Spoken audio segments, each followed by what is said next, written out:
morning, Miss and Mister. In this occasion, I will give my practicum exam from English and religion lesson. Before we start, let me introduce you. My name is Bella Cantika Pardosi, and we'll start. In the name of the Father, and to the Son, and to the Holy Spirit. Amen. Our Father, who art in heaven, hallowed will be thy name. Thy kingdom come, thy will be done on earth as it is in heaven. Give us this day our daily bread, and forgive us our trespasses, as we forgive those who trespass against us. And lead us not into temptation, but deliver us from evil. Amen. Hail Mary, full of grace, the Lord is with you.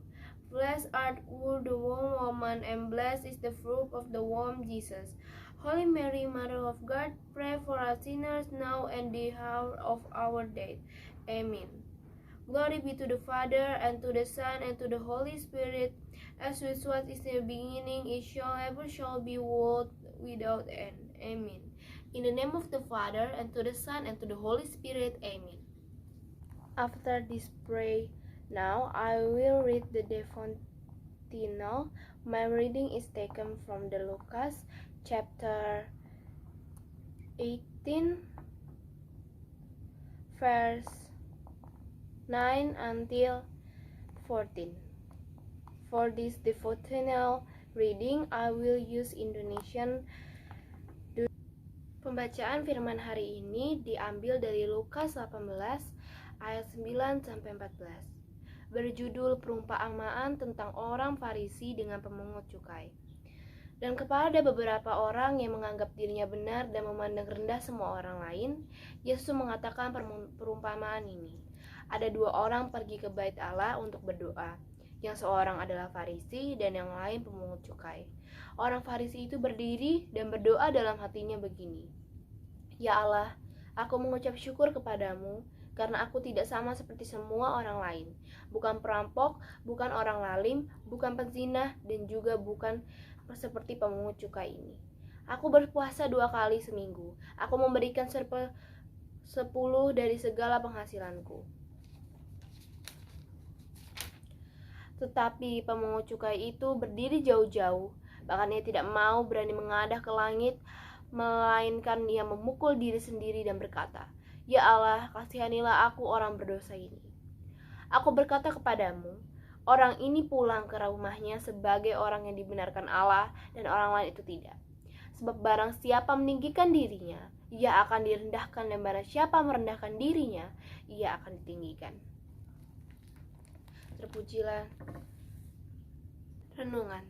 Kisah Lukas mengenai dua orang Farisi dan pemungut cukai ini amat menarik dan mengesankan.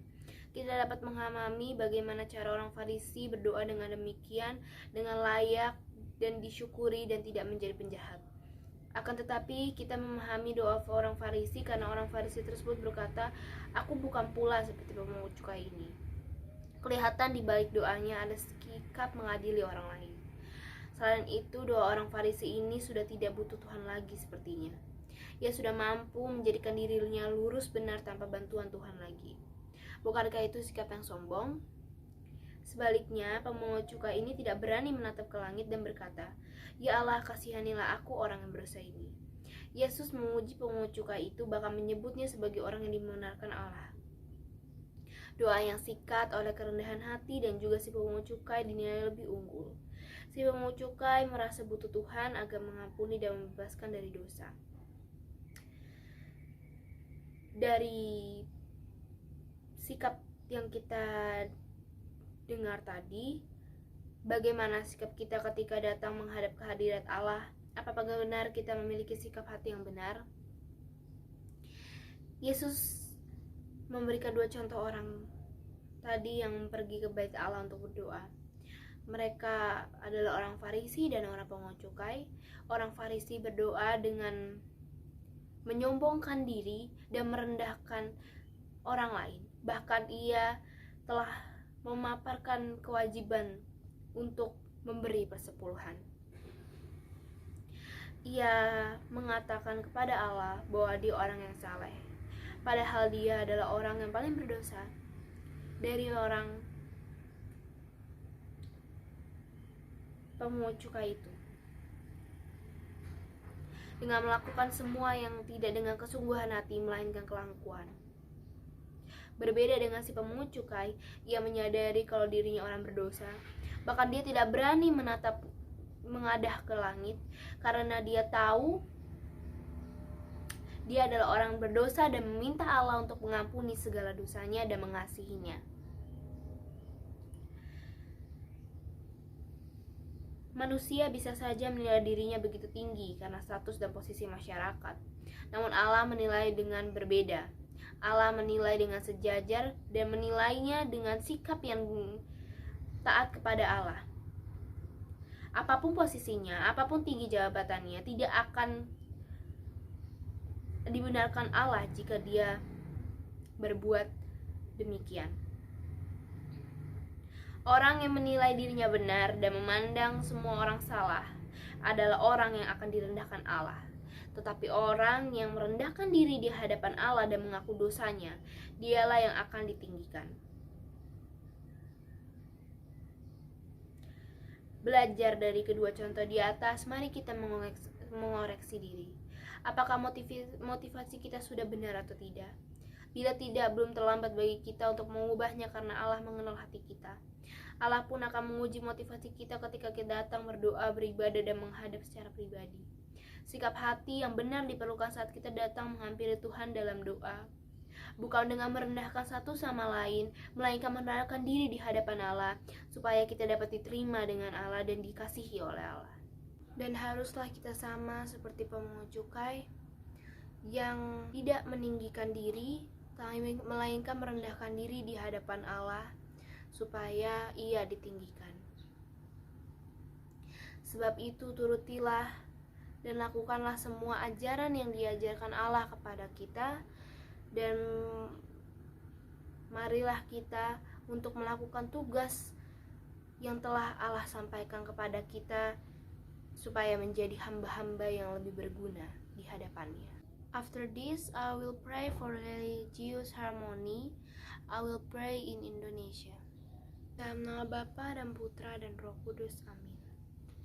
Ya Bapa, terima kasih atas pagi yang cerah ini Bapa Engkau berikan Bapa. Dan terima kasih atas nafas kehidupan yang Engkau berikan Bapa sampai hari ini. Ya Bapa, kami bersyukur atas pernyataan-Mu Tuhan sepanjang renungan tadi. Kami mohon berkati firman yang Engkau berikan tadi, biarlah dapat kami lakukan dalam kehidupan kami sehari-hari Bapa. Kami mohon anugerahkan kebijaksanaan dan kuduskanlah kami untuk tidak berpaling dari-Mu Bapa. Berkati kami umat-Mu ya Bapa untuk keseharian kami, dan berkati juga dengan negara kami Bapa, agar tidak terjadinya perselisihan di antara kami apapun alasannya Bapa. Demikianlah permohonan kami yang kami panjatkan kepadamu dalam nama Tuhan Yesus Kristus, Bapa, Putra, dan Roh Kudus. Amin. Demikianlah renungan pagi pada hari ini untuk ujian praktik bahasa Inggris dan agama. Bila ada kata salah, mohon dimaafkan. Terima kasih.